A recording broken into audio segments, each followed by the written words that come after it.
He sees above him with a longing heart bare spaces more unconscious than himself, that have not even his privilege of mind, and empty of all but their unreal blue, and peoples them with bright and merciful power. So he creates imagination, he creates all these things for his own. For the sea rose around him, and earth quakes beneath his steps.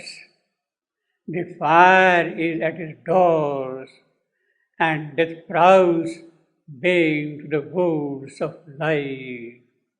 Well, this is the plight of man, most horrible. And we are seeing disaster after disaster every day in this world. Not only now, they have been there since the beginning with this creation, in one form or the other. They have only changed their form and shape and their sophistication, but they have been there all along. Moved by the presences with which he yearns, he, man. Well, actually, most grammatically, he is the child of time.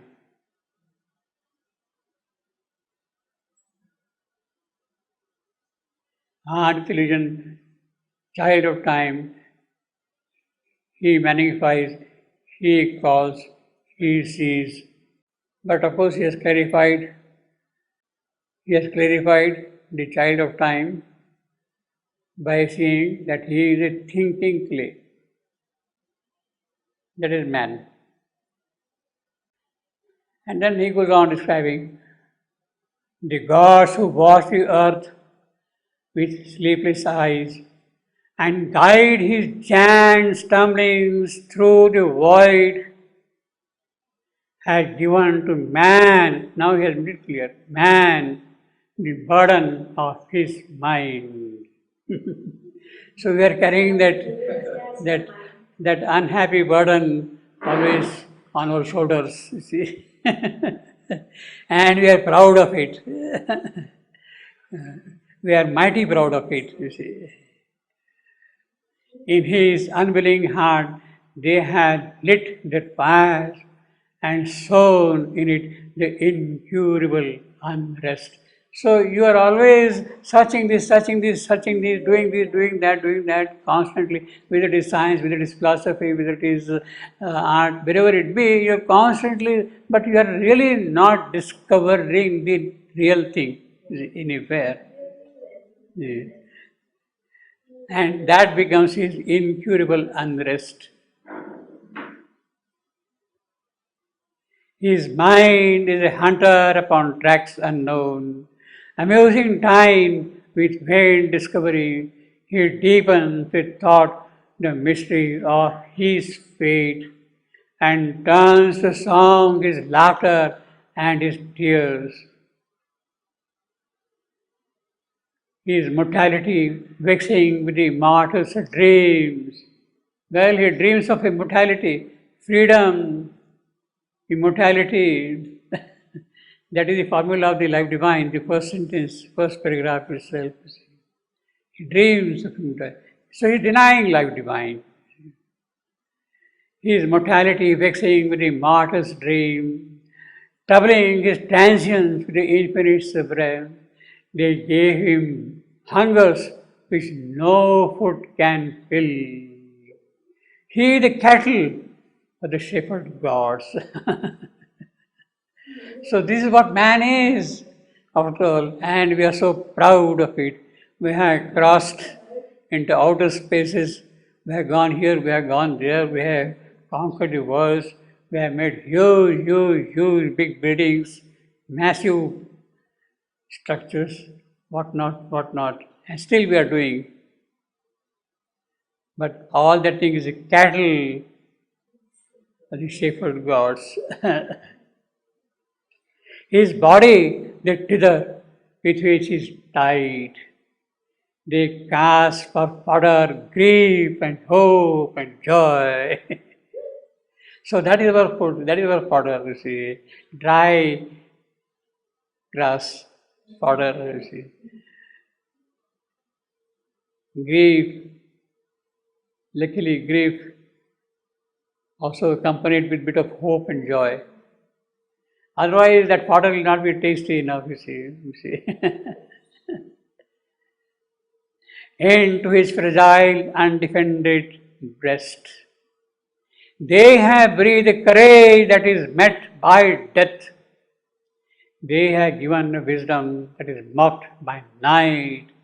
They have traced a journey that foresees no good. They, what is they?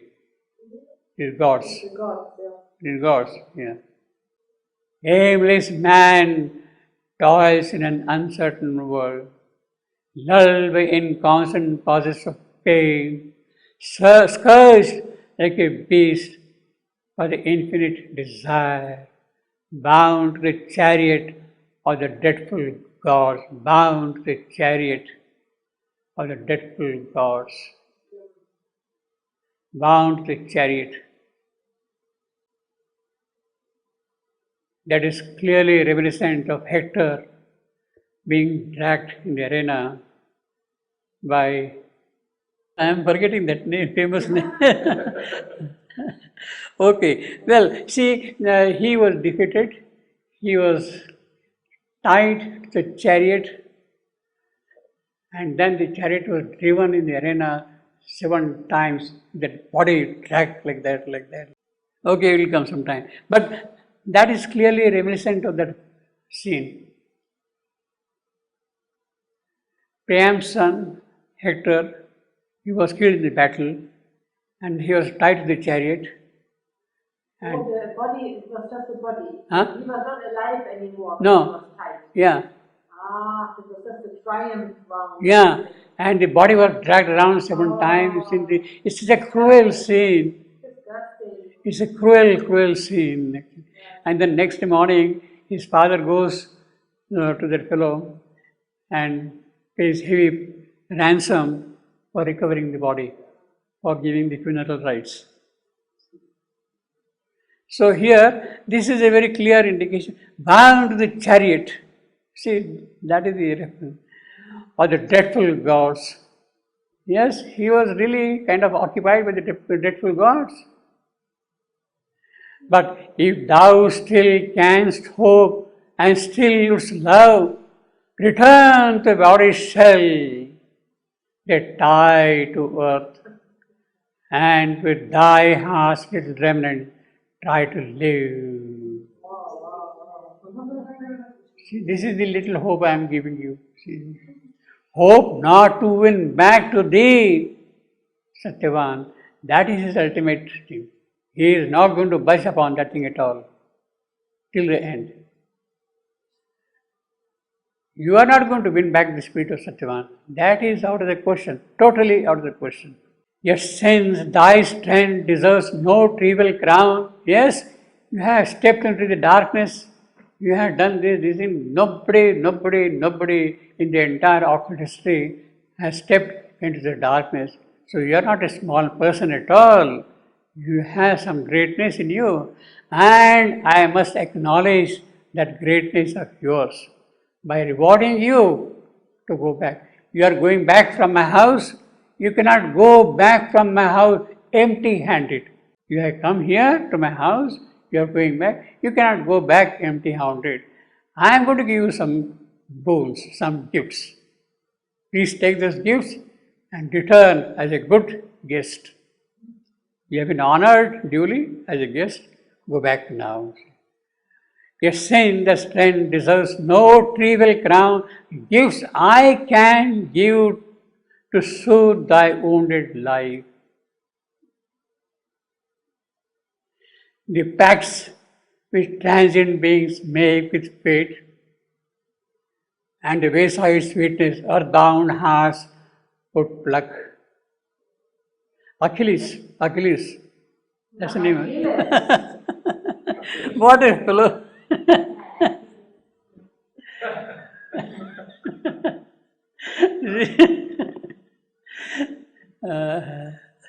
He was a dreadful god at that moment. He had lost all his human qualities.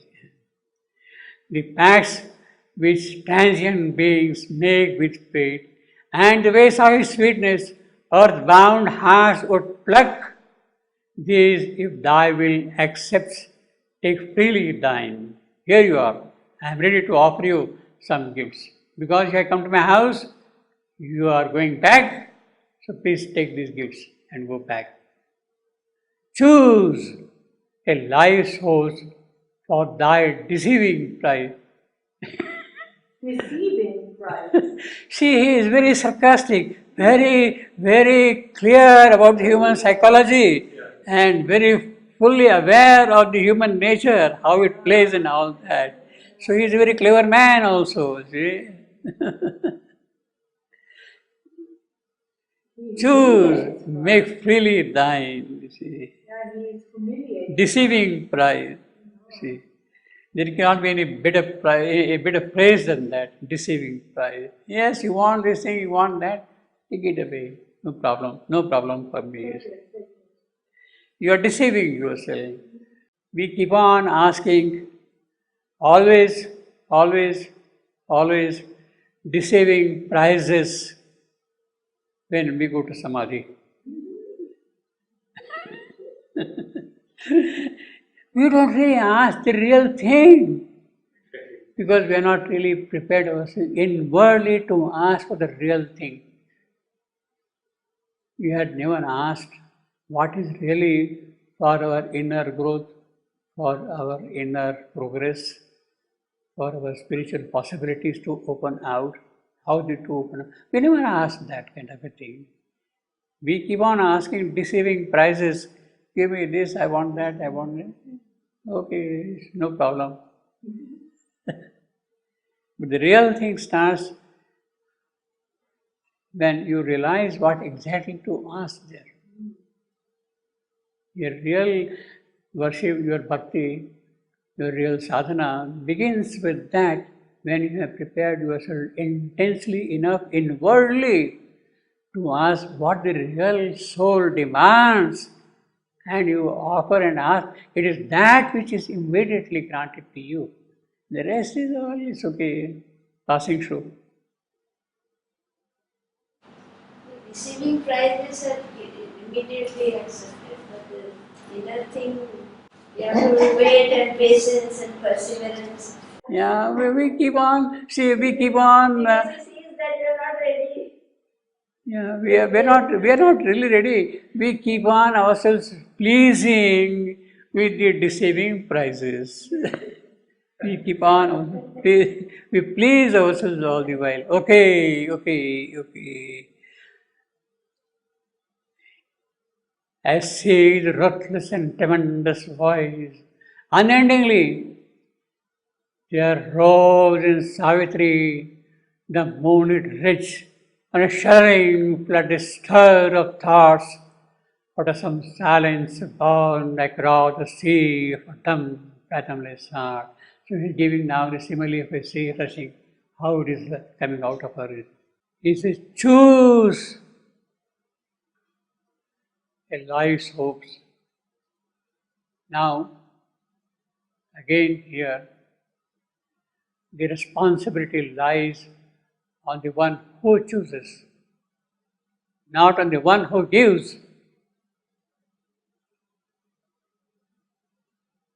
Not on one who gives. भगवान सामने आया है, क्या चाहिए, आप जो देंगे वो देंगे. ऐसा नहीं चलता. It doesn't work that way. The God is there in front of you, is asking what you want, and you say whatever you will give me. Whatever you will give me. It doesn't work that way. You have to ask what exactly you want. You have to ask exactly what you want. I want a fan. Okay, take the fan. You have to say, I want a fan.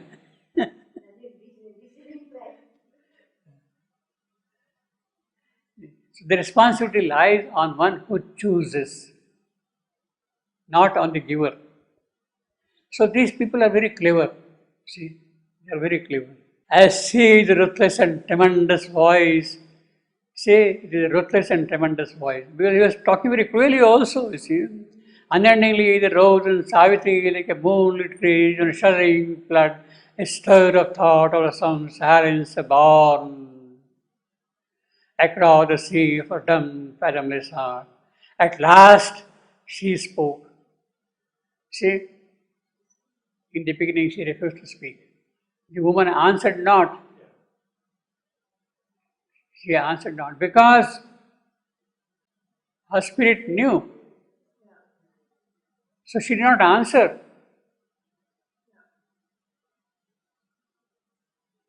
It was a general statement made by him, and therefore she did not answer.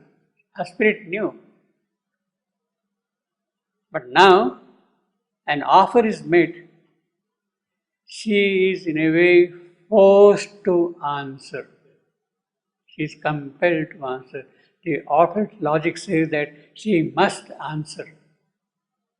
You are offered something, you have to say yes or no. You have to say yes or no.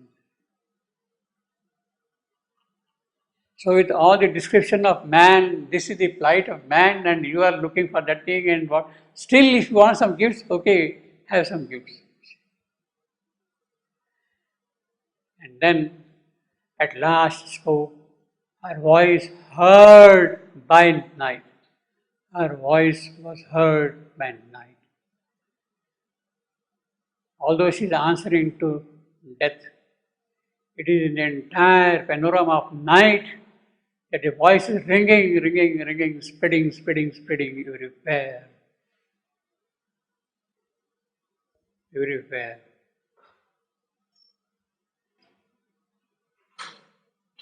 See, her voice was heard by night. So if it is night who knew, then this was not necessary actually. Night does not know, it is her spirit who knew.